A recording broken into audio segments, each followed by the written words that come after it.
सभी को मेरा नमस्कार। मेरा नाम प्रीति धवन। मैं पिछले 20 ईयर्स से भगवत गीता पढ़ रही हूँ। तो आइए मेरे साथ आज हम सब मिलकर पढ़ते हैं पठन और श्रवण। मैं पढ़ूंगी, आप सुनिएगा। मैं पढ़कर सीख रही हूँ, आप सुनकर सीख रहे हैं। तो बेसिकली हम सब लोग सीख रहे हैं। हम लोग चैप्टर 2 पर हैं भगवत गीता जी के, सांख्य योग, और श्लोक 17। एक बार ज्ञान मुद्रा में आइए। उससे पहले लाइक, शेयर एंड सब्सक्राइब, ताकि ये और लोगों तक भी पहुंचे। सब्सक्राइब करेंगे तो चैनल आगे बढ़ेगा, और आप शेयर करिए इसको अगर आपको पसंद आया तो ऑब्वियसली, और नहीं भी पसंद आया तो हो सकता है किसी और को पसंद आ जाए।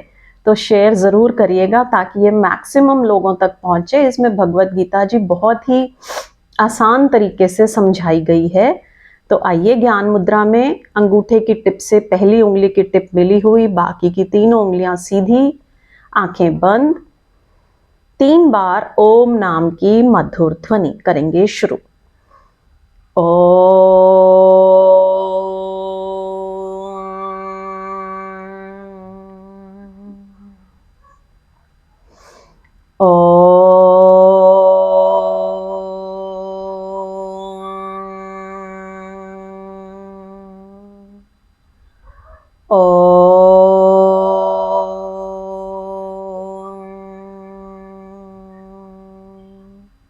हाथों में घर्षण।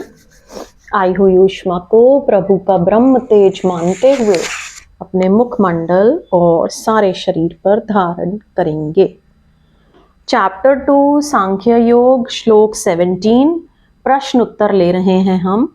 तो प्रश्न है कि गुरुजी, आप ये तो कहेंगे ना कि जागना भी भागने का शीर्षासन है, इतना तो एफर्ट करना पड़ेगा।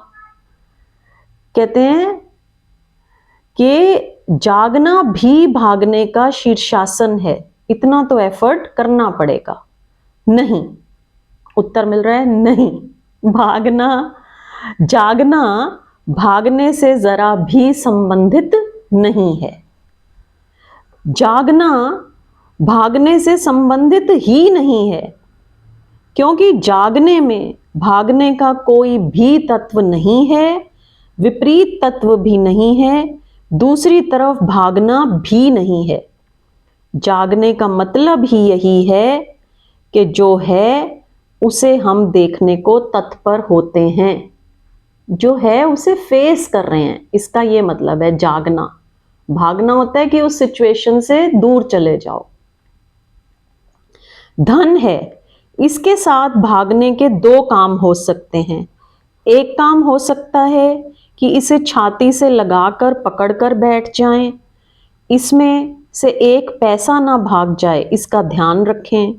दूसरा हो सकता है कि इससे ऐसे भागें कि लौट कर ना देखें। मुझे कोई कह रहा था कि विनोबा के सामने पैसा रखो तो दूसरी तरफ मुंह कर लेते हैं। पैसे से इतना डर? तो पैसे में काफी ताकत मालूम पड़ती है। रामकृष्ण के पास अगर कोई पैसा रख दे तो ऐसी छलांग लगाकर उचकते हैं कि सांप बिच्छू आ गया। पैसे में सांप बिच्छू? तो सपना टूटा नहीं, सपने ने दूसरी शक्ल ली। पहले पैसा स्वर्ग मालूम पड़ता था, अब नरक मालूम पड़ने लगा। लेकिन पैसा कुछ है, ये जारी है। पैसा कुछ भी नहीं है तो लहर है, न भागने योग्य न पकड़ने योग्य। जागना बहुत और बात है, उसमें पैसे से आंख बंद करने की जरूरत नहीं है, पैसे को छाती से पकड़ लेने की जरूरत नहीं है। पैसा वहां है, आप यहां हैं। पैसे ने कभी आपको नहीं पकड़ा, ना पैसा कभी आपसे भागा। आपकी पैसे ने इतनी फिक्र नहीं की जितनी आप पैसे की कर रहे हैं। पैसा कहीं ज्यादा ज्ञानी मालूम पड़ता है। आप चले जाओ तो रोता नहीं है, आप आ जाओ तो प्रसन्न नहीं होता, कहता नहीं कि आइए स्वागत है, बड़ा अच्छा हुआ। जागने का अर्थ यह है कि जहाँ हैं कहीं ना कहीं हैं, किसी ना किसी सपने में हैं। कोई आश्रम के सपने में होगा, कोई दुकान के सपने में होगा। जहाँ है किसी ना किसी सपने में है, वहाँ जागे। इस सपने को पहचाने कि यह सत्य है। इस बात की जिज्ञासा, इस बात की खोज जो मैं देख रहा हूं वो क्या है। नहीं, मैं ये नहीं कह रहा हूं कि आप कहने लगें कि ये सपना है। अगर आपको कहना पड़े कि ये सपना है तो जागना नहीं होगा, तब एफर्ट होगा। अगर आपको कोशिश करनी पड़े कि ये सब सपना है, आपको अगर कोशिश करके अपने को समझाना पड़े कि ये सब सपना है, तब तो समझ लेना कि अभी आपको सपने का पता नहीं चला। सपने का पता अगर चल जाए तो ये कहने की कोई ज़रूरत नहीं रह जाती कि सब सपना है। सब सपना है, यह तो वही आदमी दोहराता है अपने मन में जिसे अभी सपने का कोई भी पता नहीं। एक स्टोरी है, एक सूफी फकीर को मेरे पास लाए थे। वो मित्र जो लाए थे कहने लगे कि उन फकीर को सब जगह परमात्मा ही परमात्मा दिखाई पड़ता है। मैंने उनसे पूछा कि जगह भी दिखाई पड़ती है, परमात्मा भी दिखाई पड़ता है, दोनों दिखाई पड़ते हैं? उन्होंने कहा, हाँ, उन्हें कण कण में परमात्मा दिखाई पड़ता है। तो मैंने कहा, कण भी दिखाई पड़ता है, कण में परमात्मा भी दिखाई पड़ता है, ऐसा? उन्होंने कहा, आप कैसी बातें पूछते हैं? मैंने कहा, अगर परमात्मा ही दिखाई पड़ता है तो अब कण दिखाई नहीं पड़ना चाहिए, और कण दिखाई पड़ता है तो परमात्मा आरोपित होगा, इम्पोज्ड होगा, कोशिश की गई होगी। इसलिए जो आदमी कहता है कि कण कण में परमात्मा दिखाई पड़ता है, उसे दो चीज़ें दिखाई पड़ रही हैं। कण भी दिखाई पड़ रहा है, परमात्मा भी दिखाई पड़ रहा है। ये दोनों चीज़ें एक साथ दिखाई नहीं पड़ सकती। इनमें से एक ही चीज़ एक बार दिखाई पड़ सकती है। अगर परमात्मा दिखाई पड़ता है तो कण दिखाई नहीं पड़ता, क्योंकि परमात्मा के अतिरिक्त कण की कोई जगह नहीं रह जाती जहां उसे देखें। और अगर कण दिखाई पड़ता है तो परमात्मा दिखाई नहीं पड़ता, क्योंकि जब तक कण दिखाई पड़ रहा है तब तक परमात्मा दिखाई पड़ना मुश्किल है। तो मैंने उनसे कहा, कोशिश की होगी, समझाया होगा अपने को, लिखा है किताबों में कि कण कण में परमात्मा है। नहीं, उन्होंने कहा कि मुझे वर्षों से दिखाई पड़ता है। तो मैंने कहा, और वर्षों के पहले कोशिश की होगी। मैंने कहा, आप रुकें, मेरे पास रुक जाएं और 2-4 दिन अब देखने की कोशिश ना करें। दूसरे दिन सुबह उन्होंने मुझे कहा कि आपने मुझे भारी नुकसान पहुंचाया, मेरी 30 साल की साधना खराब कर दी, क्योंकि मैंने रात से कोशिश नहीं की तो मुझे फिर वृक्ष दिखाई पड़ने लगे। अब मुझे परमात्मा दिखाई नहीं पड़ता। तो मैंने कहा, जिसको 30 साल देखकर भी 2-4 घंटे देखने की कोशिश न की जाए और खो जाता हो, तो आप वृक्षों के ऊपर अपना एक सपना आरोपित कर रहे हैं।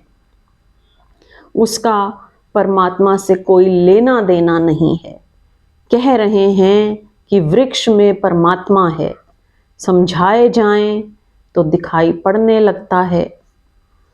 लेकिन ये वो परमात्मा नहीं है जिसकी कृष्ण बात कर रहे हैं।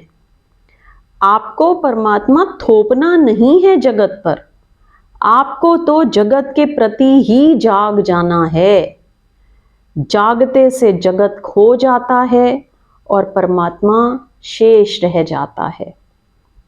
आपको सपने को समझाना नहीं है अपने को कि यह झूठ है वह झूठ है, नहीं, सपने को देख लेना ठीक से क्या है। और जैसे ही सपने को देख लिया जाता है कि क्या है, तो आप अचानक पाते हैं कि सपना टूट गया और नहीं है। फिर जो शेष रह जाता है वही सत्य है।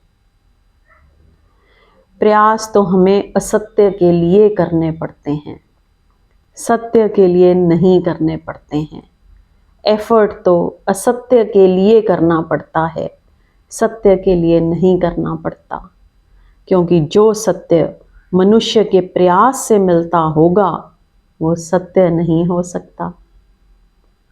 जो सत्य मनुष्य के प्रयास के बिना ही मौजूद है वही सत्य है।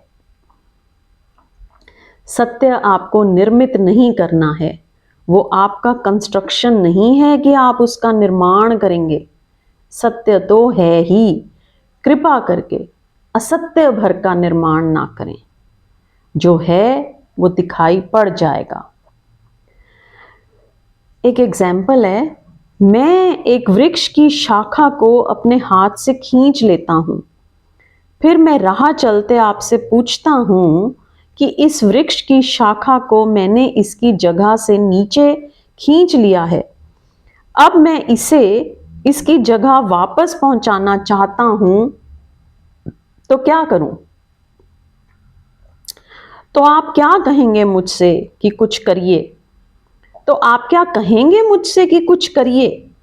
आप कहेंगे कृपया करके खींचिए भर मत, छोड़ दीजिए, शाखा अपनी जगह पहुंच जाएगी। शाखा अपनी जगह थी ही, आपकी कृपा से ही अपनी जगह से हट गई है। परमात्मा में पहुंचने के लिए मनुष्य को किसी एफर्ट और प्रयास की जरूरत नहीं है।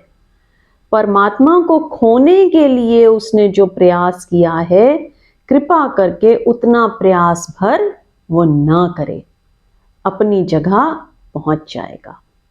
ब्यूटीफुल। सपने हमारे निर्माण हैं, सत्य हमारा निर्माण नहीं है। इसलिए बुद्ध को जब ज्ञान हुआ और लोगों ने बुद्ध से पूछा कि तुम्हें क्या मिला, तो बुद्ध ने कहा मुझे कुछ मिला नहीं, सिर्फ मैंने कुछ खोया है। तब तो वे बहुत हैरान हुए। उन्होंने कहा हम तो सोचते थे कि आपको कुछ मिला है। बुद्ध ने कहा मिला कुछ भी नहीं, जो था ही उसे मैंने जाना है।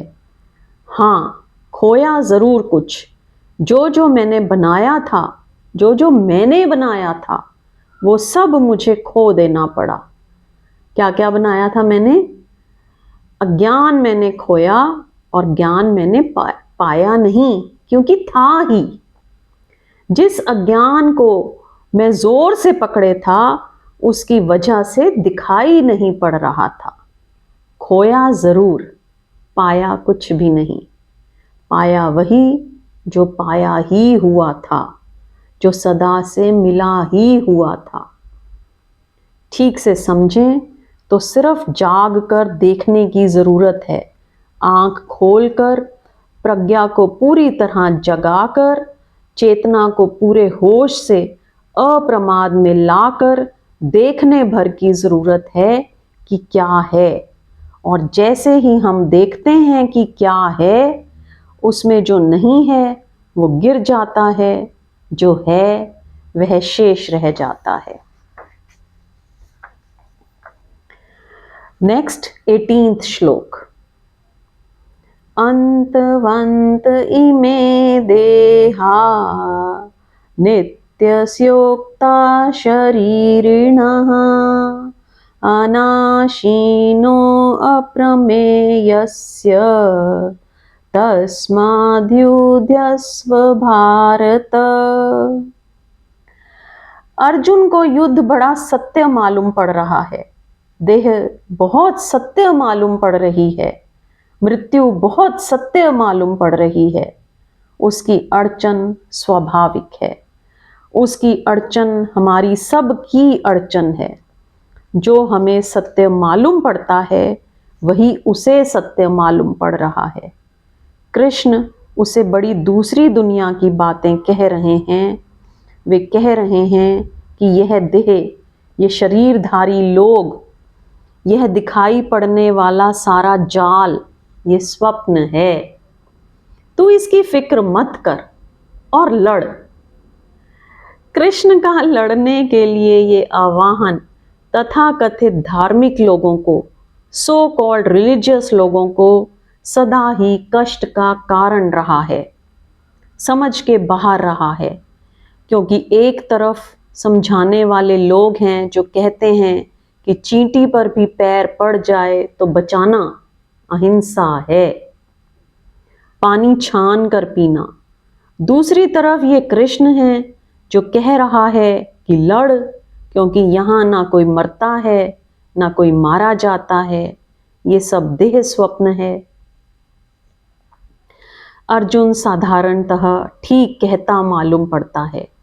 गांधी जी ने चाहा होता कि अर्जुन की बात कृष्ण मान लेते, अहिंसावादियों ने चाहा होता कि कृष्ण की बात न चलती, अर्जुन की चल जाती। लेकिन कृष्ण बड़ी अजीब बात कह रहे हैं। वे कह रहे हैं जो स्वप्न है उसके लिए तू दुखी हो रहा है, जो नहीं है उसके लिए तू पीड़ित और परेशान हो रहा है। साधारण नीति के बहुत पार चली गई है बात। इसलिए जब पहली बार गीता के अनुवाद पश्चिम में पहुंचे तो पश्चिम के नीतिवादियों की छातियां कंप गईं। भरोसा ना हुआ कि कृष्ण और ऐसी बात कहेंगे, जिन्होंने सिर्फ पुरानी बाइबल के 10 कमांडमेंट्स पढ़े थे धर्म के नाम पर, जिन्होंने पढ़ा था चोरी मत कर, जिन्होंने पढ़ा था असत्य मत बोल, जिन्होंने पढ़ा था किसी को दुख मत पहुंचा, उनके प्राण अगर कंप गए हों। बड़ा शॉकिंग था कि कृष्ण कहते हैं कि ये सब स्वप्न है, तू लड़। तो पश्चिम के नीतिवादियों को लगा कि गीता जैसी किताब नैतिक नहीं है, ये या तो अनैतिक है या अति नैतिक है, या तो इमोरल है या इमोरल है, कम से कम मॉरल तो नहीं है। ये क्या बात है? और ऐसा पश्चिम में ही लगा हो ऐसा नहीं। जैन विचारकों ने तो कृष्ण को नरक में डाल दिया। जैन चिंतन को अनुभव हुआ कि ये आदमी क्या कह रहा है, मारने की खुली छूट। अगर अर्जुन का वश चलता तो महाभारत शायद ना होता, कृष्ण ने ही करवा दिया। तो अहिंसा की धारा इस मुल्क में भी थी, उसने कृष्ण को नरक में डालने की जरूरत महसूस की। इस आदमी को नरक में डाल ही देना चाहिए। जैनों ने नरक में डाल दिया, वो एक उपाय था उनसे छुटकारा पाने का। गांधी ने पूरी गीता को मेटाफर मान लिया कि यह हुई नहीं है घटना कभी, क्योंकि कृष्ण कहाँ युद्ध करवा सकते हैं, वे किसी असली युद्ध की बात नहीं है। ये तो शुभ अशुभ के बीच जो युद्ध चलता है उसकी प्रतीक कथा है, सिंबॉलिक है। ये दूसरी तरकीब थी, ज्यादा बलि, लेकिन मतलब वही छुटकारा पाने का है। मतलब ये है कि ये घटना कभी। कृष्ण युद्ध कैसे करवा सकते हैं? कृष्ण कैसे कह सकते हैं कि युद्ध करो? नहीं, कृष्ण तो ये कह ही नहीं सकते। इसलिए अब एक दूसरा उपाय है होशियारी से कृष्ण से बच जाने का, और वह ये है कि कहो कि मेटाफर है, सिंबल है, एक कहानी है, प्रतीक कथा है। ये घटना कभी घटी नहीं, ऐसा कोई युद्ध कहीं हुआ नहीं कि जिसमें युद्ध करवाया गया हो। ये सब तो प्रतीक पुरुष हैं। ये अर्जुन और ये दुर्योधन, ये सब, ये व्यक्ति नहीं हैं, ये ऐतिहासिक तथ्य नहीं हैं। यह तो सिर्फ एक पैराबल है, एक प्रतीक कथा है जिसमें शुभ और अशुभ की लड़ाई हो रही है और अशुभ के खिलाफ लड़ने के लिए कृष्ण कह रहे हैं। अब ये कृष्ण को एकदम विकृत करना है। कृष्ण अशुभ के खिलाफ लड़ने को नहीं कह रहे हैं। अगर कृष्ण को ठीक समझें तो वे कह रहे हैं कि शुभ और अशुभ एक ही स्वप्न के हिस्से हैं। हिंसा और अहिंसा एक ही स्वप्न के हिस्से हैं। कृष्ण ये नहीं कह रहे हैं कि हिंसा ठीक है। कृष्ण इतना ही कह रहे हैं कि हिंसा और अहिंसा अच्छे और बुरे आदमी के स्वप्न हैं, स्वप्न ही हैं। और पूरे स्वप्न को स्वप्न की भांति जो जानता है वो सत्य को उपलब्ध होता है। इन अर्थों में कृष्ण का संदेश बहुत कठिन हो जाता है समझना। चुनाव आसान पड़ता है, ये बुरा है, ये ठीक है। लेकिन ठीक और बुरा दोनों ही स्वप्न हैं। यहाँ हमारे पैर डगमगा आते हैं, लेकिन जो यहाँ पैर को स्थिर रख के वही गीता में आगे प्रवेश कर सकेगा। इसलिए इस बात को बिल्कुल ठीक से समझ लेना कि कृष्ण ना हिंसक हैं ना अहिंसक हैं। क्योंकि हिंसक की मान्यता है कि मैं दूसरे को मार डालता हूँ और अहिंसक की मान्यता है कि मैं दूसरे को बचा रहा हूँ। और कृष्ण कहते हैं कि जो ना मारा जा सकता वो बचाया भी नहीं जा सकता। ना तुम बचा सकते हो ना तुम मार सकते हो। जो है वो है और जो नहीं है वो नहीं है। तुम दोनों एक दूसरे के विपरीत स्वप्न देख रहे हो। एक आदमी किसी की छाती में छुरा भोंक देता है तो सोचता है मिटा डाला इसे, और दूसरा आदमी उसकी छाती से छुरा निकाल कर मलहम पट्टी करता है और सोचता है बचा लिया इसे। इन दोनों ने सपने देखे विपरीत, एक बुरे आदमी का सपना, एक अच्छे आदमी का सपना। और हम चाहेंगे कि अगर सपना ही देखना है तो अधिक लोग अच्छे आदमी के सपने को देखें। लेकिन कृष्ण ये कह रहे हैं कि दोनों सपने हैं और एक और तल है देखने का जहां बचाने वाला और मारने वाला एक सी ही भूल कर रहा है। वो भूल वही है कि जो है उसे या तो मिटाया जा सकता है या बचाया जा सकता है। कृष्ण कह रहे हैं जो नहीं है वो नहीं है, जो है वो है। वे ये नहीं कह रहे कि बुरे आदमी का सपना देखें, वो ये कह रहे हैं कि दोनों ही सपने हैं। और अगर देखना ही है तो पूरे सपने को देखें ताकि जाग जाएं। अगर देखना ही है तो बुरे अच्छे आदमी के सपनों में चुनाव ना करें, पूरे सपने को ही देखें और जाग जाएं। ये जागरण की, अवेयरनेस की जो प्रक्रिया कृष्ण अर्जुन को कह रहे हैं वो अर्जुन को कैसे समझ में आएगी, बड़ी कठिनाई है। क्योंकि अर्जुन बड़ी नीतिवादी बातें कर रहा है और वो नैतिक सपना देखने को बड़ा उत्सुक है। वो अनैतिक सपने से उबा हुआ मालूम पड़ता है। अब वो नैतिक सपना देखने को उत्सुक है और कृष्ण कहते हैं सपने में ही चुनाव कर रहा है, पूरे सपने के प्रति ही जाग जाना है। आज इतना ही। Like, share, comment and subscribe. एक बार ओम की ध्वनि। ज्ञान मुद्रा, आंखें बंद। ओ